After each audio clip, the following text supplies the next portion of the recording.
They gave him the smallest building on the estate because they thought it held nothing, but some truths prefer the rooms no one bothers to enter. Elias Walker heard the first quiet laugh before the lawyer finished reading the sentence. It came from somewhere near the marble fireplace in the Bellamy estate drawing room, soft enough to pretend it was only a breath, sharp enough for a man like Elias to understand exactly what it meant. He sat near the back of the room in a borrowed wooden chair, his broad shoulders filling an old olive army field jacket worn pale at the cuffs, a faded denim shirt buttoned beneath it, his weathered white face still from years of learning not to answer every insult the world handed him. He was 40 years old, with quiet gray-blue eyes, short dark brown hair touched with slight silver at the temples, and light stubble along a square jaw that had known cold mornings, engine grease, shelter lines, and the particular silence that follows a war when everyone expects you to become normal again. Beside his chair sat Mason, his 6-year-old German shepherd, silver gray and cream in the coat, amber-eyed and solemn, ears standing high beneath the chandelier light, a simple black working dog harness fitted across his strong chest. Mason had refused the front steps when they arrived. While the relatives and attorneys entered through the estate's grand double doors, the dog had stopped on the gravel drive, turned his head toward the back garden, and stared past the trimmed hedges at a stone carriage house almost swallowed by ivy. Elias had noticed, because Mason never stared without reason. The dog had once listened through collapsed walls, storm-torn barns, and flooded cellars, hearing the small changes in air and echo that most men missed. If Mason refused the door, Elias had learned to ask why. But now, in the drawing room, the air smelled of polished wood, old money, and winter roses, and everyone seemed more interested in what Arthur Bellamy had left behind than in what Arthur Bellamy had meant. Arthur had been 89 when Elias met him, bundled in a camel-colored overcoat at a roadside service station north of Poughkeepsie, one gloved hand resting against the side of a vintage sedan that would not start. Snow had been falling in small, determined flakes. Other drivers had looked and moved on. Elias had been sleeping in his pickup behind the station with Mason curled on the passenger seat, waiting for daylight and a chance at temporary work. He helped Arthur not because the old man looked important, though he did, but because no one should stand alone in the cold beside a silent engine. Elias checked the battery, cleaned the terminals, warmed the connection with his hands, and stayed until the sedan turned over with a tired but grateful hum. Arthur had watched him work without speaking much.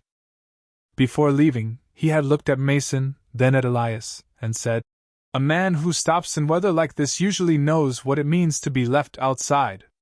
Elias had shrugged because truth that close can feel heavier than praise. 3 months later, Arthur was gone, and Elias was sitting among the polished heirs of Bellamy Estate, while a lawyer named Vivian Hart read the will. The family received what families like that expected: oil portraits, silver, trust accounts, antique watches, the main house, and acreage along the river. Names were called, papers were passed, and faces remained carefully composed as wealth changed hands under the manners of grief. Then Vivian read Elias's name. The room shifted. Heads turned. One woman in pearls looked at his boots. A younger man near the window narrowed his eyes, as if trying to remember which contractor had been allowed inside. Vivian continued in a steady voice. Arthur Bellamy left Elias Walker, and the German shepherd known as Mason, the old carriage house behind the north garden, together with its contents, access lane, and immediate yard. A pause followed. Then came the laugh. Someone whispered that Arthur must have had a final sense of humor. Someone else murmured that the carriage house had not held a decent carriage in 50 years. It was draughty, cracked, damp, full of broken tack and rotten hay, a charming ruin at best, a maintenance problem at worst. Elias did not look at them. He looked at Mason. The dog's ears had risen even higher. Vivian turned the page, and her voice changed almost imperceptibly, becoming softer, as though she herself had not expected the handwritten line beneath Arthur's signature. "When the shepherd refuses the front door, follow him to the wall that remembers." This time no one laughed. The sentence settled into the room like dust disturbed by a hidden step. Elias felt Mason stand beside him, slow and deliberate. The dog did not bark. He did not pull. He simply faced the tall windows looking toward the back of the estate. Beyond the glass, late afternoon lay blue over the gardens, and the carriage house waited at the edge of the winter trees, small beside the mansion, forgotten beside the grandeur, its stone north wall dark with ivy and time. Vivian folded the will and handed Elias a brass key, old and heavy, tied with a strip of faded green ribbon. "Mr. Bellamy was very specific," she said quietly. Elias closed his hand around the key. He had owned almost nothing for so long that even this strange inheritance felt too large to trust. The relatives watched him with confusion, irritation, and the faint pity reserved for men they believed had wandered into rooms above their station. Elias rose without answering them. Mason moved first, not toward the front hall where everyone else had entered, but toward the side corridor that led to the garden doors. Elias followed, feeling the polished floor give way to old tile beneath his boots, then stone steps, then frozen grass. The winter air outside was clean and cold, carrying the smell of river mist, dead leaves, and distant wood smoke. The mansion glowed behind him, every window bright. Ahead, the carriage house stood in shadow, its wide wooden doors bowed, its slate roof patched with moss, its north wall nearly hidden beneath thick ivy. Mason walked straight past the main doors and stopped at the corner where the stones were darkest. He sat down, lifted one paw, and placed it gently against the wall. Elias stood beside him, the brass key cold in his palm, and for the first time since Arthur's name had been read aloud, he wondered whether the old man had not left him a building at all, but a question only the dog knew how to ask. The stone beneath Mason's paw looked no different from the others at first. It was dark with age, cold from the winter air, and half veiled by ivy that had twisted itself into the mortar like green fingers refusing to let go. Elias Walker stood beside the German shepherd in the shadow of the carriage house, the brass key from Arthur Bellamy's will resting in his palm, while the mansion behind them glowed with chandeliers, polished glass, and the soft murmur of people who believed the important part of the inheritance had already been divided.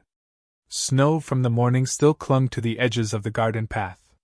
The air smelled of river mist, old leaves, and the faint mineral chill that rises from stone after sunset. Mason did not move. His silver-gray and cream coat lifted slightly along his shoulders, not in fear, but in concentration. His amber eyes stayed fixed on the north wall, his tall ears angled forward, his body still as a statue carved for loyalty. Elias had seen that stillness before in places where walls had secrets. "All right," he whispered. "Show me." Mason lowered his paw and walked along the wall, nose close to the stones, passing the wide carriage doors without interest. Those doors were the obvious entrance, the one anyone else would have tried first. Their black iron hinges were rusted, their wooden panels bowed, and a faded Bellamy crest had nearly vanished beneath weather and neglect. But Mason ignored them. He stopped at a narrow side door partly hidden behind a tangle of ivy and winter-brown climbing roses. The door was small, almost humble, with a brass plate darkened by time and a lock that looked older than most of the people in the drawing-room. Elias brushed away dead leaves with one gloved hand and fit Arthur's key into the lock. It turned smoothly, too smoothly for a building everyone claimed no one had used in decades. The door opened inward with a sigh of dry wood and cold dust. Inside, the carriage house held the kind of darkness that does not feel empty, only patient. Elias stepped over the threshold, and Mason followed close at his left side. The air was dry and layered with the smell of old hay, leather straps, cedar oil, dust, and rain that had seeped into stone years ago but never quite left. Moonlight slipped through high windows, cutting pale rectangles across the floor. Wooden stalls lined one side, their half-doors hanging slightly uneven. On the other side stood the shapes of the past, a cracked sleigh with red runners, a carriage wheel leaning against the wall, bridles stiff with age, trunks stacked beneath canvas sheets, and an iron stove with a pipe that disappeared into the rafters. Elias stood still, letting his eyes adjust. He had slept in garages less dignified than this. He had changed oil beside interstate exits, repaired fence posts for cash, patched generators in storms, and spent nights in his pickup listening to Mason breathe because the sound reminded him he had not disappeared completely. The carriage house was worn, but not dead.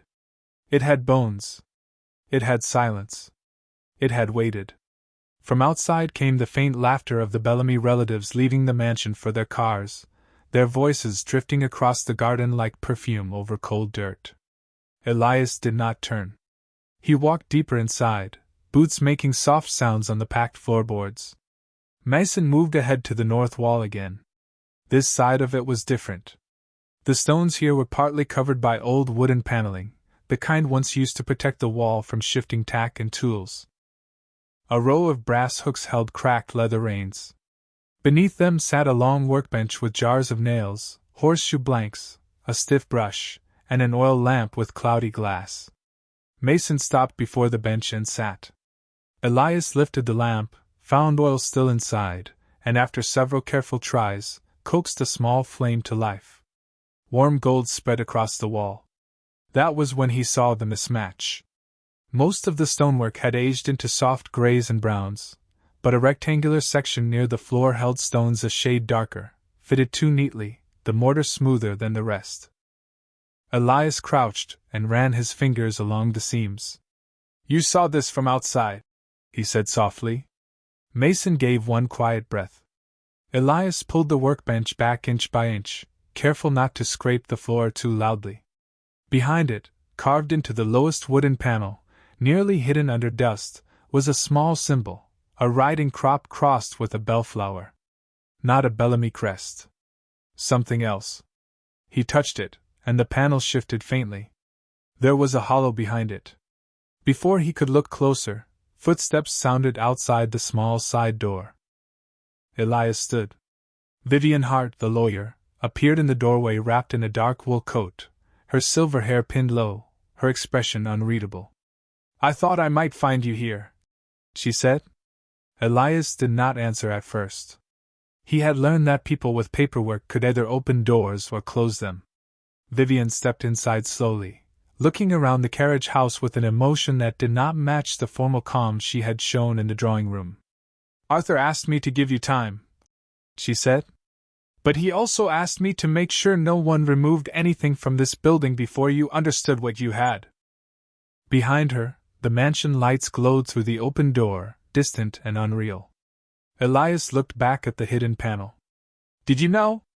Vivian's eyes moved to Mason, then to the wall. "Not everything. Arthur said the dog would know where to begin." Mason rose and placed one paw against the panel. This time the wood clicked softly. A narrow strip sprang loose near the floor, revealing a brass keyhole smaller than the one outside. Vivian drew in a breath. Elias looked at the key in his hand, but it was too large for the opening. Mason turned his head toward the old sleigh in the corner. Elias followed him, lifted a folded horse blanket from the seat, and found a small tin charm tied to the sleigh rail with green ribbon.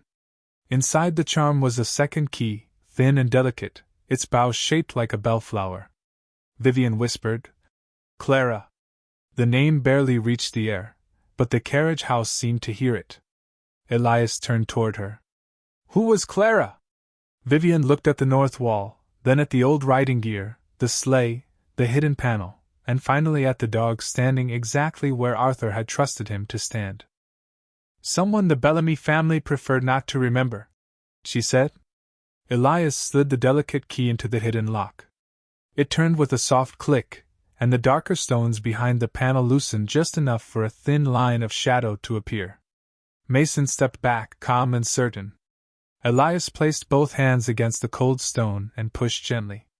A section of the north wall opened inward, revealing a narrow passage and the faint smell of cedar, paper, and a room sealed away from pride. The passage behind the north wall was narrow enough that Elias had to turn his shoulders slightly to enter.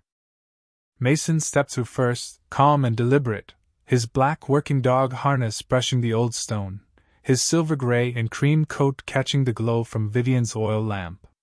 The air inside was cooler than the carriage house, but dry, carrying the clean scent of cedar planks, folded paper, old leather, and the faint sweetness of lavender that had somehow survived the years. Elias held the lamp higher. The passage was not long, perhaps 12 feet, ending at a low wooden door painted a faded blue. On the door, someone had carved a bellflower with careful, tender lines. Beneath it were 3 words, worn by time but still readable. Remember her kindly. Vivian stood behind Elias without speaking. Her face had changed in the lamplight. The legal sharpness was gone, replaced by something older and sadder, as if she were witnessing not a discovery, but a promise finally being kept. Mason sat before the blue door and looked up at Elias. No scratching. No barking. Just that steady, solemn patience that had led them from the mansion's front steps to this hidden seam in the world. Elias tried the small key again. It fit. The lock opened with a gentle click, and the door moved inward on hinges that gave only the faintest whisper. The room beyond was small, but it did not feel forgotten. It felt preserved. Cedar shelves lined the walls. A writing desk stood beneath a small round window hidden behind ivy from the outside. There were hatboxes, ledgers, a riding saddle polished long ago, folded blankets, and framed photographs turned carefully toward the room as if the people in them had been waiting to be seen again. Elias took one step inside, then stopped. On the desk lay a portrait of a young woman in a dark riding coat, her posture straight, her eyes clear, her expression neither shy nor proud, but alive with intelligence.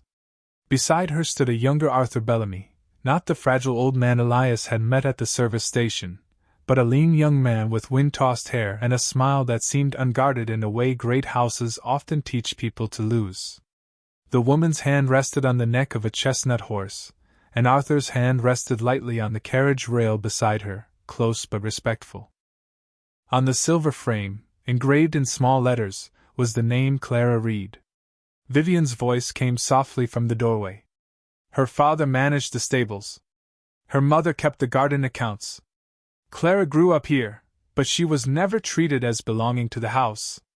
Elias looked from the portrait to the shelves. Arthur loved her. Vivian did not answer immediately. The silence was answer enough. Mason moved to the desk and lowered his nose near a stack of letters tied with green ribbon. Elias picked up the top envelope, not opening it yet. The handwriting was Arthur's, young and slanted, addressed simply, Clara, by the north wall. Vivian touched the back of a chair, steadying herself. Arthur told me fragments near the end. He said the family history had been cleaned until it no longer told the truth. Elias understood that kind of cleaning.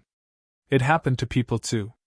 A man could become a file number, a problem, an empty chair in a waiting room. A woman could become a servant in someone else's story, even if she had carried the story on her back. He set the letter down and opened a leather journal resting beside it. The first pages were Clara's, written in dark ink with a hand both practical and graceful. She wrote of horses, weather, feed orders, repaired harnesses, garden wages, and the small economies that kept Bellamy Estate alive during years when the Main family had more pride than cash. Then, slowly, the entries revealed more. Clara had organized workers' pay when accounts fell behind. Clara had sold her mother's inherited acreage to keep the carriage house from being taken by creditors. Clara had tended Arthur through a winter illness when the rest of the family had gone south. Clara had planned, with Arthur, a quiet fund for stable hands, gardeners, cooks, widows, and men who came back from wars with strong hands but nowhere steady to put them. Elias read one line twice. A house is not noble because wealthy people enter the front door. It is noble only if tired people are allowed to rest inside. The words settled into him with a force he did not expect. Outside the hidden room, the mansion still glowed beyond the garden. The beautiful front rooms had displayed portraits and silver. This small blue room held the pulse. Mason nudged a lower drawer with his nose. Elias opened it and found a bundle of legal papers wrapped in oilcloth. At the top was a deed from 1948 bearing Clara Reed's name. Beneath it were maps of the carriage house parcel, garden grounds, workshop lane, and 3 small cottages beyond the north edge. The land had not always belonged to the Bellamy estate. It had belonged to Clara. Later documents showed Arthur had bought it back after her death and placed it in a private trust, separate from the main house, separate from the family accounts, protected from anyone who would treat it as decoration or profit. Vivian's breath caught as she read over his shoulder. "This changes everything," she whispered. Elias looked down at Mason, who had sat beside the drawer, amber eyes reflecting the lamp flame. "No," Elias said quietly. "I think it changes it back." On the far wall hung a small brass bell, nearly hidden between two shelves. Mason rose and touched it with his nose. It gave one clear note, soft but bright, and the sound moved through the cedar room like a name spoken correctly after years of being mispronounced. Elias turned back to Clara's portrait. The young woman in the riding coat seemed not sad, not waiting, but steady, as if she had trusted the truth to last longer than the people who buried it. In that moment, Elias understood why Arthur had left him the carriage house instead of money. Money could be spent by anyone. But a truth needed someone who knew what it felt like to be left outside and still choose to open a door. Elias stayed in Clara Reed's hidden room until the oil lamp burned low and the winter light outside the tiny round window turned from blue to black. He did not read every letter. Some things deserved daylight, clean hands, and time. But he read enough to understand that the story Bellamy Estate had told for generations was missing its strongest beam. Clara had not been a footnote. She had kept the stables running when accounts failed, managed wages when proud men avoided uncomfortable numbers, repaired trust between workers and owners when the estate nearly broke under its own image. Arthur's letters, tied in green ribbon, did not speak with the recklessness of youth. They spoke with gratitude, admiration, and a tenderness so careful it felt almost prayerful. He had written to her about the north garden after rain, about the horses knowing her step before any groom opened the door, about how the main house sounded empty when she was not crossing the yard with ledger books tucked beneath one arm. Vivian Hart stood near the doorway, reading one of Arthur's later notes by lamplight, her face drawn and quiet. "He wanted to correct the family record," she said softly. "But by the time he had the courage, most of them had learned to profit from the version that left Clara out." Mason sat beneath the small brass bell, his amber eyes half closed but his ears still high. The German shepherd seemed to understand the room was not a place to rush through. It was a place to receive. Elias placed Clara's journal back on the desk and opened the oilcloth bundle again. The legal papers were clearer now that he had read her words. Clara's father had purchased the carriage parcel in the late 1800s, long before the Bellamy family expanded the main estate gardens. Clara inherited it, protected it, and later leased portions back to the estate for stable use. After her death, Arthur quietly recovered every title, not to erase her, but to preserve what had belonged to her. The final document was newer, signed only 6 months before Arthur died. It established the Reed Bellamy Carriage Trust. Elias read the name twice. Reed before Bellamy. A small correction, maybe? Or maybe the largest kind. Vivian drew a folded page from the back of the file. "This was meant for you," she said. Elias took it carefully. Arthur's handwriting had been uneven near the end, but each letter still carried intention. "Elias, if you have found this room, then Mason led you where pride never could. They will tell you I left you a shed, a relic, a burden. Let them. The front house taught people how to be seen. The carriage house taught me who was worth seeing. Clara Reed saved this estate when no one would say her name at the table. She saw workers paid when ledgers ran dry. She kept widows housed in the cottages beyond the hedge. She believed no tired person should be turned away from a warm stall, a clean blanket, or a cup of coffee simply because they arrived by the back road. I failed her in life by allowing silence to stand too long. I ask you to help me fail her no longer." Elias lowered the page. For a while, the only sound was the soft tick of the lamp and Mason's slow breathing. He thought of his own years after coming home, the way people had looked past him once his address became uncertain, the way a man could become scenery beside a bus station or a service road. Arthur had chosen him not because he was poor, but because he knew what it meant to be treated like an outer building, useful once, ignored later, assumed empty. The thought did not wound him the way it might have years ago. It steadied him. Vivian touched the stack of trust papers. There is more, she said. They returned through the narrow passage into the carriage house proper, where the oil lamp made long shadows of the stalls and old wheels. Vivian spread the documents on the workbench while Elias cleared dust with his sleeve. Mason stood at the north wall as if still holding the room open by sheer attention. The trust named Elias as steward of the carriage house parcel, the north garden, the old workshop lane, and 3 small stone cottages beyond the hedgerow. It provided funds for restoration, preservation of Clara's room, and the creation of a residence and work program for veterans without stable housing, retired laborers, and elders without family support nearby. It was not enough for luxury.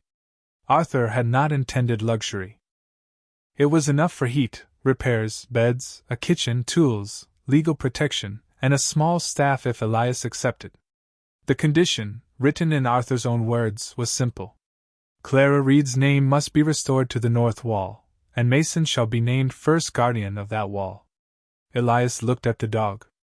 Mason blinked slowly, unimpressed by inheritance, title, or human ceremony. Vivian almost smiled. Arthur trusted your dog's judgment. Elias ran one hand along the edge of the old workbench. He should have. Mason has better judgment than most people I know. From outside came the crunch of tires on the gravel drive. The family had noticed the carriage house lights. Voices approached through the garden, sharp with curiosity. Vivian gathered the most fragile papers, but Elias did not hide the trust. He folded Arthur's letter and placed it inside his jacket, close to his chest.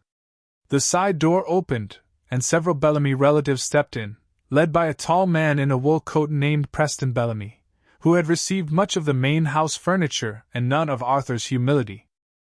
His eyes swept over the workbench, the open north wall, the hidden passage, and finally Elias. What exactly is going on here? He asked. Vivian answered before Elias could. Mr. Walker is reviewing property and trust materials left to him by Arthur. Preston's mouth tightened. That building is part of the estate grounds. Vivian's voice remained calm. No. It borders the estate grounds. The distinction matters. Mason stepped forward once and sat between Elias and the relatives, not threatening, not loud, simply present. Preston glanced at the dog, then at the wall where the secret passage remained open. This is absurd, he said. Arthur was sentimental at the end. Elias looked toward Clara's hidden room, then back at the man whose family name had filled the front house but not the whole truth. Maybe, he said quietly. But sometimes sentiment is what people call justice when it arrives late. The carriage house fell silent. Outside, wind moved through the ivy on the north wall, and somewhere inside the hidden room, the small brass bell gave one soft note, as if Clara's name had begun, at last, to find its way back through stone. Preston Bellamy's words remained in the carriage house long after his voice stopped moving. The old building seemed to absorb them the way stone absorbs winter, without answering quickly, without surrendering warmth. Elias Walker stood beside the workbench with Arthur's letter folded inside his jacket, close to his chest, while Mason sat between him and the Bellamy relatives, calm and upright, his silver-gray and cream coat touched by lamplight, his amber eyes steadied beneath tall alert ears. The dog did not need to growl. His stillness said enough. Vivian Hart placed one palm over the trust papers to keep the edges from curling in the draft. Her face was composed, but her voice carried the quiet authority of someone who had spent a lifetime watching powerful families confuse possession with truth. The documents are valid, she said. Arthur prepared them years before his final illness. The carriage parcel, North Garden, Workshop Lane, and cottages are separate from the main estate. Mr. Walker has the right to review them, preserve them, and accept stewardship under the Reed Bellamy Carriage Trust. Preston gave a short breath through his nose. Reed Bellamy? That name is not part of this family. Vivian looked toward the hidden passage in the north wall, where a slice of lamplight revealed Clara's blue door. That, she said, appears to be the problem Arthur wanted corrected. No one spoke for several seconds. One of the younger relatives, a woman in a cream coat, stared at the passage with less anger than confusion. Another man looked away, as if the old bridles on the wall had become more interesting than the truth. Elias watched them carefully, not with bitterness, but with the recognition of a man who had seen people step around uncomfortable things on sidewalks, in waiting rooms, outside shelters, anywhere the suffering of another person asked for more than polite distance. Preston finally said the matter would be challenged. Vivian nodded as if she had expected nothing less. You may speak with your counsel. Until then, nothing in this building is to be removed or disturbed. Mason rose then, slowly, and walked back to the north wall. He placed one paw against the open stone, exactly where he had first found the seam, and looked at Elias. It was not fear. It was instruction. Elias understood. The night was not for arguing. The night was for listening further. When the relatives left, their footsteps faded across the frozen garden and the mansion swallowed them in yellow light. Vivian exhaled softly. Arthur warned me there might be resistance. Elias took the oil lamp and turned toward the passage. Then we should find everything he meant us to find. They went back into Clara's hidden room with Mason leading the way. The small blue chamber felt warmer now, though no stove burned there. Perhaps it was only the closeness of cedar, paper, and a name finally being spoken aloud. Vivian set the fragile legal papers on the desk, and Elias opened the lower drawers one by one. There were receipt books, worker wage lists, old cottage keys tied with string, and a small tin of garden seeds labeled in Clara's hand. Mason moved to a cedar trunk beneath the round window and nudged its latch with his nose. Elias knelt and opened it. Inside were carefully folded linens, a riding scarf, a pair of worn leather gloves, and a flat wooden box wrapped in dark green cloth. He lifted the box onto the desk. On its lid, burned into the wood, was the same symbol they had found near the hidden lock, a riding crop crossed with a bellflower. Vivian touched the mark with 2 fingers. Arthur said Clara used that symbol when she marked things she wanted protected. The box opened with no key. Inside lay a stack of photographs, a narrow ledger, and a bundle of letters written not from Arthur to Clara, but from people who had lived in the cottages beyond the hedge. Gardeners, stable boys, laundresses, widows, men returning from military service with nowhere steady to go. Elias picked up one letter dated 1952. The handwriting was uneven but clear. Miss Reed, I found work at the mill because you let me sleep in the east cottage until my hands stopped shaking. I will pay back the coal money when I can. Thank you for calling me by my name when I had nearly forgotten it mattered. Elias read the last sentence again. It moved through him quietly, with no drama, only recognition.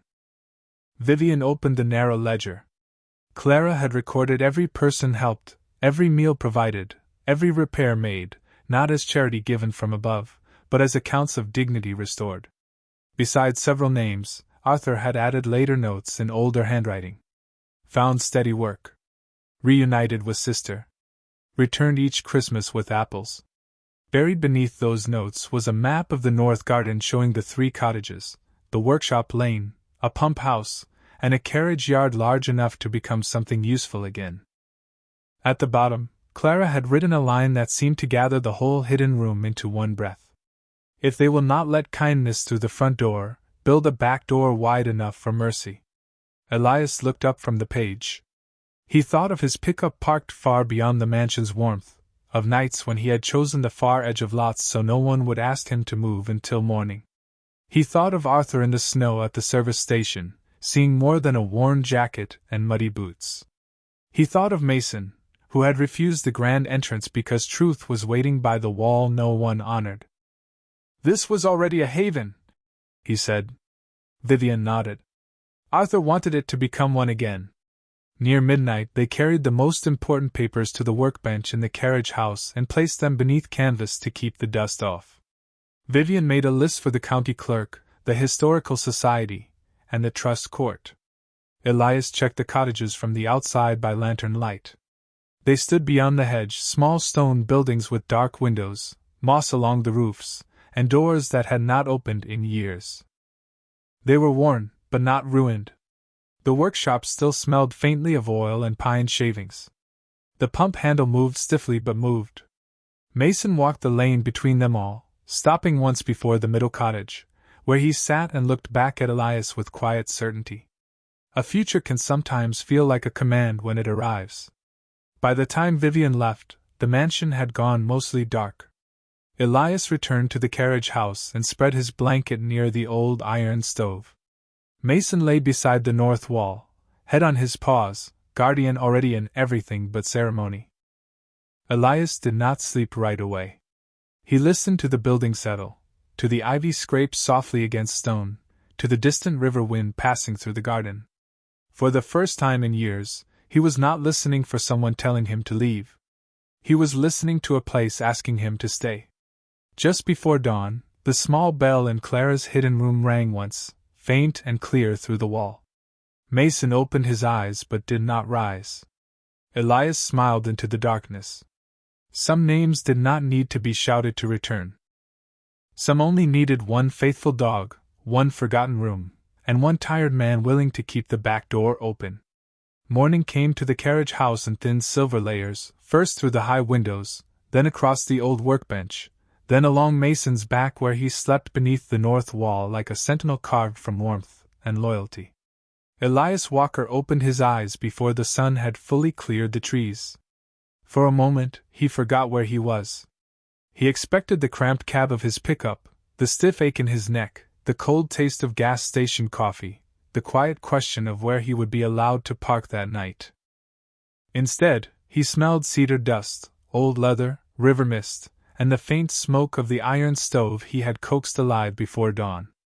The blanket over him was his own, but the floor beneath him belonged to Clara Reed, Arthur Bellamy, and every tired person who had once crossed this back lane looking for shelter instead of judgment.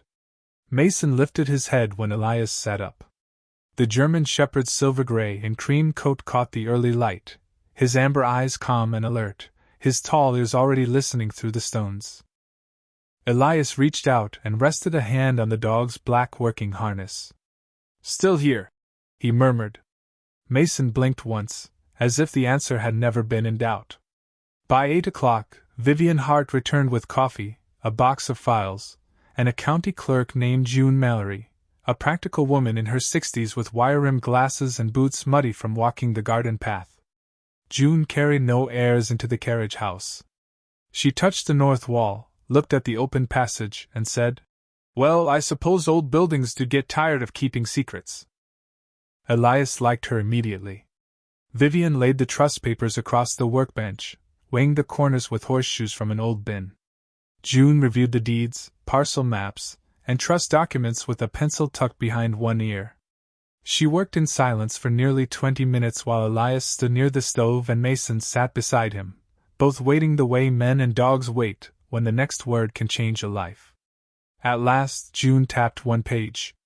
"The parcel is clean," she said. "Separate chain of title. Reed ownership is documented. Arthur's trust is valid. If there is a challenge, it will be noisy, but not strong." Vivian allowed herself the smallest breath of relief. Elias looked toward the cottages beyond the frosted windows. "And if I accept?" June turned a page. "Then you become steward, not just owner. The property must be restored according to the trust purpose. The Clara Reed name must be displayed publicly. The hidden room must be preserved. The cottages can be used for transitional lodging. The workshop can support job training, repair work, small trades, anything consistent with Arthur's language." She glanced at Mason. "And the dog gets his title, apparently." Mason's ears twitched at the word dog, but otherwise he remained dignified. Elias felt something rise in his throat, not fear exactly, but the heaviness of being offered a place with roots. Ownership sounded like a prize. Stewardship sounded like a promise. He had broken promises before, mostly to himself, promises to stop drifting, to answer calls, to trust help when it came. This one felt different because it did not ask him to pretend he had never been broken. It asked him to use what the broken years had taught him. Around noon, the first people from outside the estate arrived. Not relatives this time, but witnesses. A historian from the Hudson Valley Preservation Society came with a camera and cotton gloves. A retired carpenter named Walt Decker, who had once worked for Arthur, drove up in a green pickup and brought a thermos of soup. An older woman named Mrs. Alvarez came from the village with a faded photograph of her father standing beside one of the north cottages in 1954. She said her father had always spoken of a Miss Reed who found him work when nobody else would hire a man with shaking hands and no references. When she saw Clara's portrait in the hidden room, Mrs. Alvarez pressed her fingers to her lips and whispered, "He said she had eyes that made you stand straighter."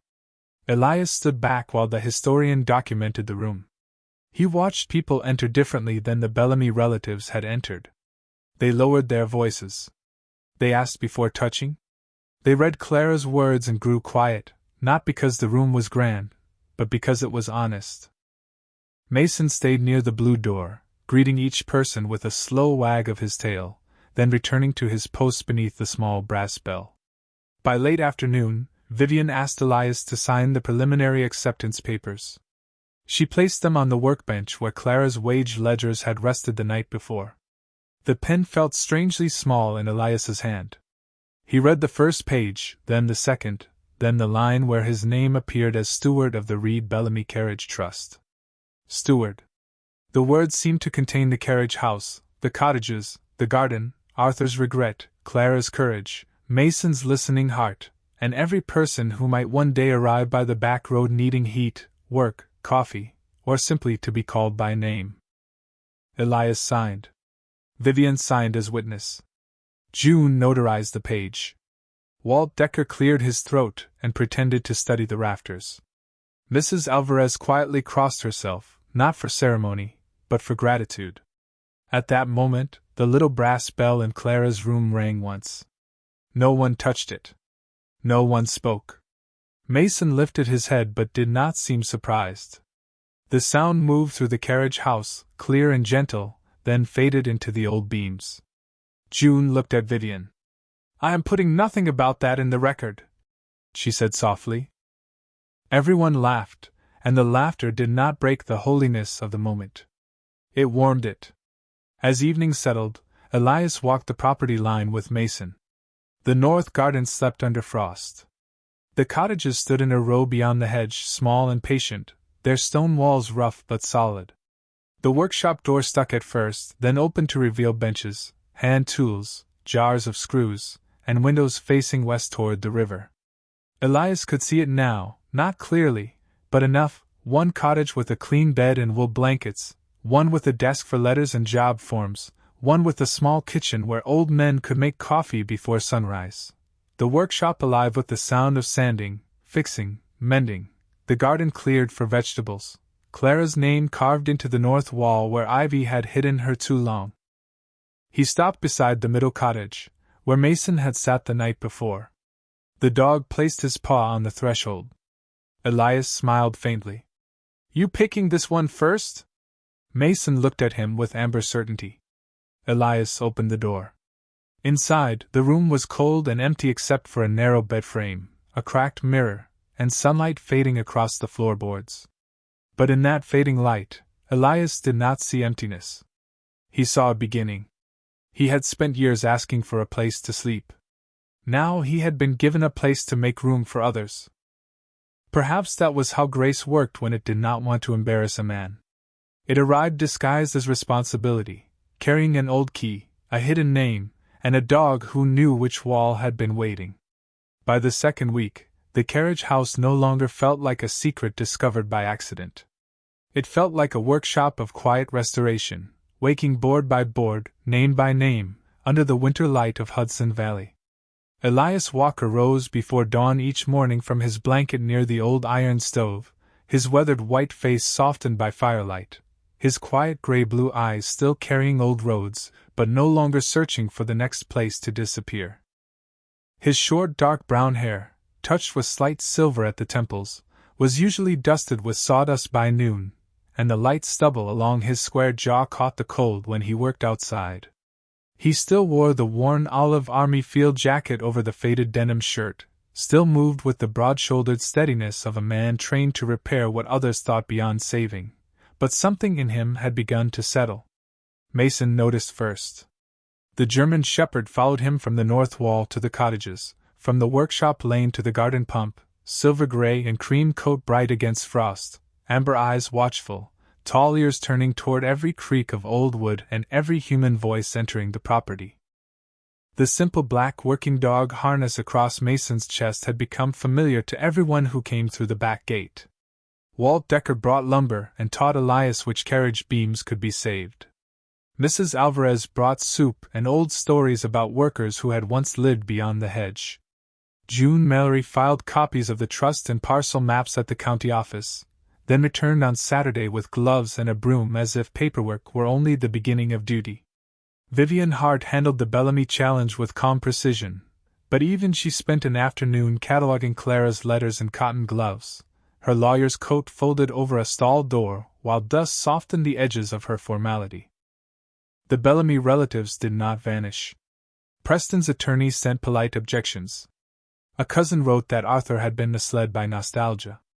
Another claimed the carriage house had sentimental value to the family, though she could not identify Clara Reed in the photograph on the desk. Vivian answered each letter with deeds, signatures, title records, and the kind of patience that makes arrogance tired. Elias tried not to read every objection. Some days he succeeded. Some days he stood in Clara's room and looked at her portrait until his anger became something cleaner: purpose. Mason always came then, sitting beneath the brass bell, reminding him that a guardian watches more than doors. He watches the heart he belongs to. The first cottage to be restored was the middle one, the one Mason had chosen. It had a narrow bed frame, a cracked mirror, and a small stove that needed a new pipe. Elias repaired the floorboards, sealed the window, and painted the inside walls a warm cream color Mrs. Alvarez said Clara would have liked.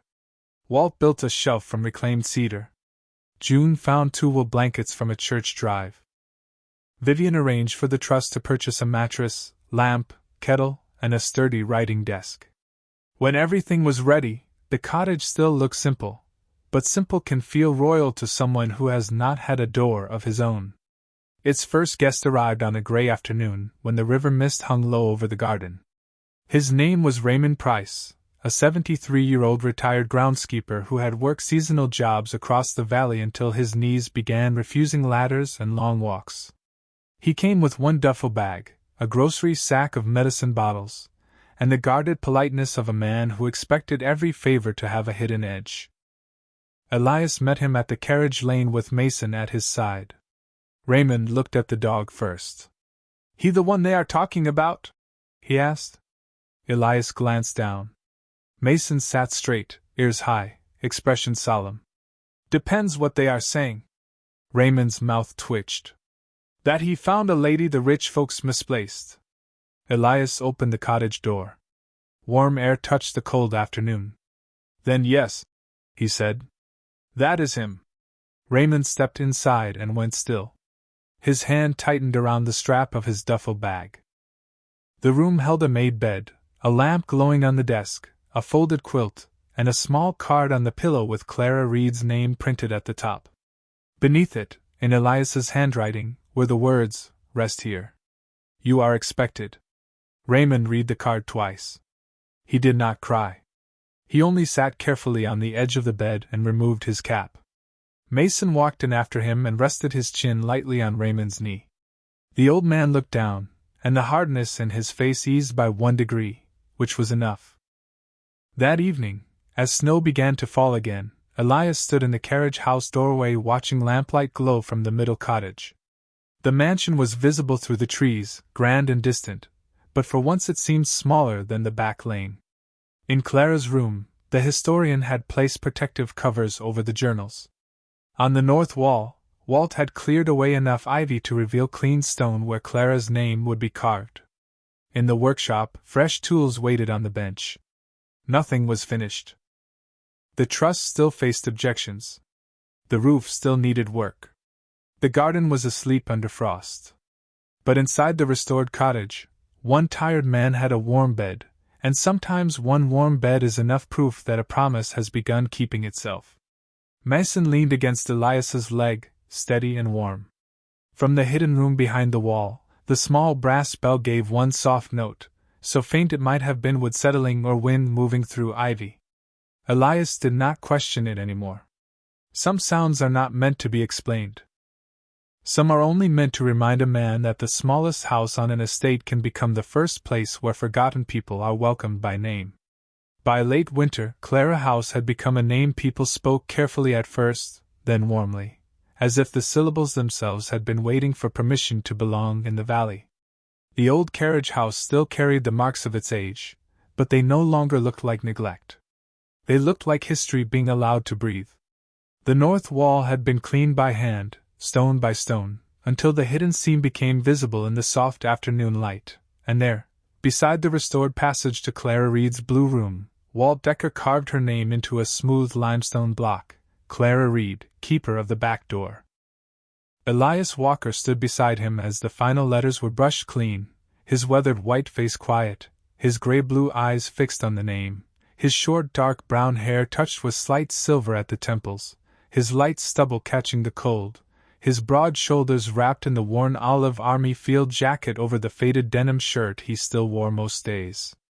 Mason sat at his left side, the 6-year-old German shepherd steady and alert, silver gray and cream coat bright against the dark stone, amber eyes watching the chisel marks, tall ears lifted beneath the simple black working dog harness that had become almost ceremonial now. When Walt stepped back, no one clapped. Mrs. Alvarez only whispered, "There she is." It was enough. The Bellamy challenge ended more quietly than it had begun. Vivian Hart arrived one morning with a folder, a tired smile, and the news that Preston Bellamy's attorney had withdrawn formal objections after the county confirmed the Reed title records, Arthur's trust, and Clara's original parcel boundaries. There would be no hearing, no courtroom struggle, no public spectacle. Just signatures, filings, and a correction entered into the record where silence had once stood. Elias accepted the news standing at the workbench, his hands dusty from repairing drawer runners in the workshop. For a moment, he expected to feel victory. Instead, he felt a deep stillness. He thought of Arthur, too late but trying. He thought of Clara, steady in the portrait, her name returned not with noise but with accuracy. He thought of all the people who had lived in back rooms, side cottages, service lanes, and temporary beds, people whose lives had kept beautiful houses running while portraits in the front hall took all the light. Mason leaned against his leg, as if reminding him that peace can be heavier than conflict when it finally arrives. The trust moved forward after that. The second cottage opened in March, with Raymond Price helping paint the trim, though he insisted he was only doing it because Elias chose the wrong brush. The workshop began hosting simple repair mornings twice a week. Old radios, lamps, chairs, bicycles, and coffee grinders arrived from town, carried by people who did not always need the objects fixed as much as they needed a reason to sit at the bench and talk. Elias taught a young veteran named Cole how to replace a cord on a lamp without rushing. Walt showed 2 teenagers how to sharpen hand tools. Mrs. Alvarez kept a soup pot going on Fridays. Vivian brought documents by less often, but when she did, she stayed for coffee. June Mallory created a public archive file for Clara's papers, and the historian arranged a small exhibit for spring, though Elias insisted the hidden room should remain more sanctuary than display. Clara's blue door stayed open during visiting hours, but no one entered without pausing. The room had that effect. It taught people to lower their voices without being asked. One rainy afternoon, a bus from the Veterans Outreach Center stopped at the back lane. 3 men stepped out carrying bags and the cautious expressions of people who had been promised help before by systems too tired to remember their names. Elias walked down to meet them with Mason at his side. The rain darkened his olive jacket and silvered Mason's fur. Behind them, the carriage house glowed through the drizzle, the open workshop door spilling warm light onto the gravel.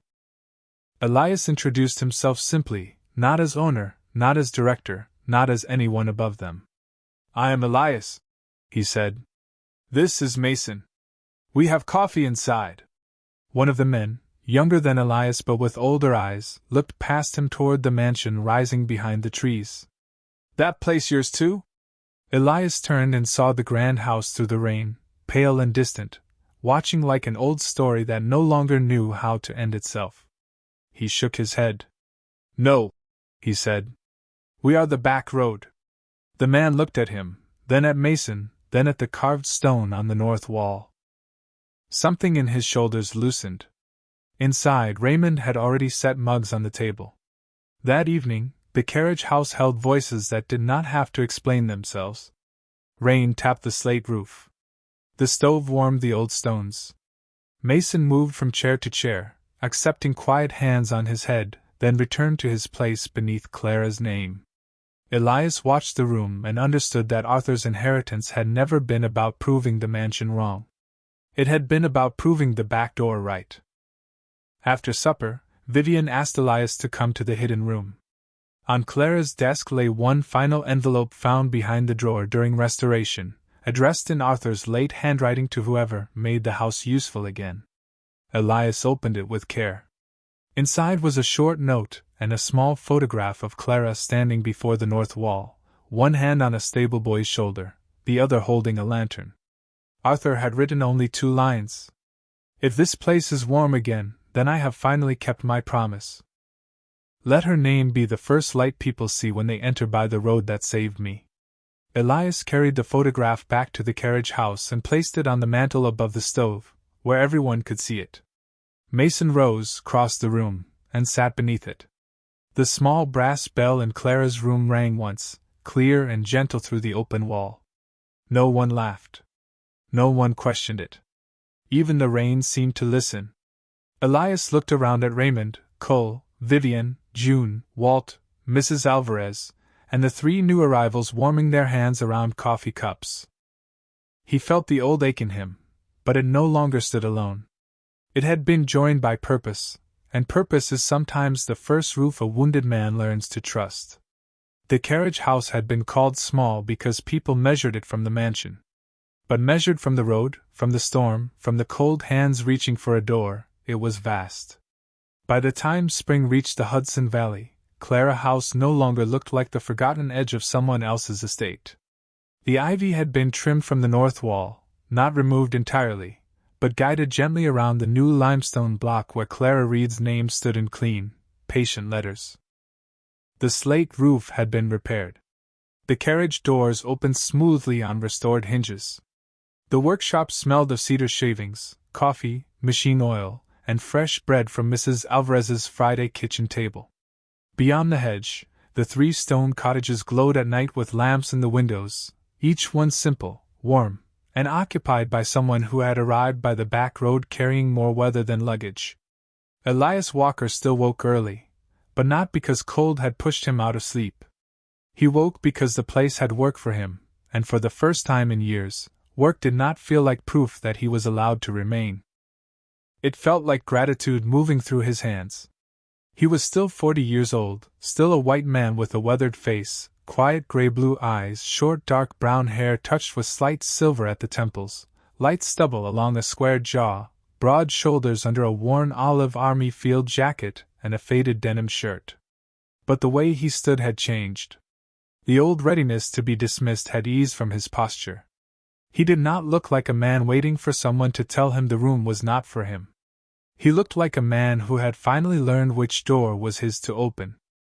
Mason remained his shadow and his witness, 6 years old, silver gray and cream in the coat, amber-eyed, tallared, steady in the heart, wearing his simple black working dog harness whenever visitors came through the lane. People had begun calling him the guardian of the north wall, though Mason accepted the honor with the same calm seriousness he gave to a dropped glove, a crying child, or a loose hinge in need of attention. Every morning, he walked first to Clara's name, sniffed the stone, sat beneath it for a moment, and then looked back at Elias as if confirming that the truth was still where they had left it. The dedication took place on a mild Sunday afternoon after the apple trees along the lane had begun to bloom. No one from the mansion planned it, though 2 Bellamy cousins came quietly and stood near the back, not proud, not defensive, simply listening. Vivian Hart read the legal language that named the carriage parcel, the north garden, the cottages, and the workshop as a protected trust for shelter, restoration, training, and remembrance. June Mallory read the county correction that entered Clara Reed's ownership and service into the public record. Walt Decker unveiled the carved sign above the carriage doors. Clara House. The letters were plain, not grand, made from reclaimed wood and dark iron brackets from the old stalls. Raymond Price stood beside Elias in a clean jacket Mrs. Alvarez had pressed for him, his cap in his hands, his eyes wet but steady. Cole, the young veteran from the outreach bus, had repaired the old pump by the garden and now showed two boys from town how the handle worked. The workshop doors stood open. Coffee steamed in enamel mugs. A long table held photographs from Clara's room, copies of the worker letters, Arthur's final note, and the portrait of Clara in her riding coat, her eyes clear and unafraid beneath the spring light. When Elias was asked to speak, he stood beneath the north wall with Mason at his side. For a moment, he looked past the gathering toward the main house on the hill. Its windows shone beautifully in the sun, but it no longer felt larger than the building behind him. Size, he had learned, was not always measured in stone or wealth. Sometimes it was measured in how many tired people could walk through a door without lowering their eyes. Arthur left me this place because he knew I understood what it meant to be outside the front door, Elias said, his voice quiet enough that the crowd leaned in to hear. But Clara built something better than a front door. She built a back door that did not ask people to prove they were worthy before they came in from the cold. Mason shifted closer, his shoulder pressing against Elias's leg. Elias rested one hand on the dog's harness. This wall kept her name safe. Mason found it. Vivian defended it. June recorded it. Walt repaired it. Mrs. Alvarez fed it. Raymond, Cole, and the others brought life back into it. I only followed the dog to the place Arthur was finally brave enough to show us. A soft laugh moved through the crowd, gentle and warm. Elias looked at Clara's carved name. Some people are forgotten because they did nothing. Others are forgotten because they did too much for people who found gratitude inconvenient. Clara Reed was the second kind. From now on, anyone who comes here will know her name before they know ours. The applause began slowly, then deepened, not loud enough to disturb the holiness of the moment, but strong enough to carry across the garden. One of the Bellamy cousins wiped her eyes. Vivian looked down at her folded papers and smiled. June nodded once, satisfied, as if history had finally been placed in the correct drawer. At sunset, after the last visitors had gone and the coffee cups were washed, Elias walked with Mason to the middle cottage where Raymond had planted marigolds beside the step. The air smelled of damp earth, river wind, and apple blossoms. Lamps glowed inside each cottage. From the workshop came Cole's soft humming as he put away tools. Mrs. Alvarez had left soup warming on the stove. The main house was quiet beyond the trees, its grandeur no longer a judgment, only a neighbor. Elias returned to the carriage house and stood before the north wall. He touched Clara's name with 2 fingers, then Arthur's note framed beneath it. If this place is warm again, then I have finally kept my promise. Mason sat beside him, ears high, eyes reflecting the amber light from the open doors. The small brass bell in Clara's room rang once, clear and gentle, though no hand had touched it. Elias closed his eyes. He did not need to explain it anymore. Some sounds arrived from hinges, some from wind, and some from the quiet mercy of a promise becoming true. When he opened his eyes, Mason was looking at him with the calm certainty that had started everything. Elias smiled. "You were right about the wall," he whispered. Outside, the back road lay soft in the evening, no longer a lesser path, no longer a service lane for invisible people, but the road by which Grace had chosen to enter. Elias had not been left only a carriage house. He had been trusted with a name, a shelter, a history, and a door wide enough for mercy. And sometimes, that is the truest inheritance of all.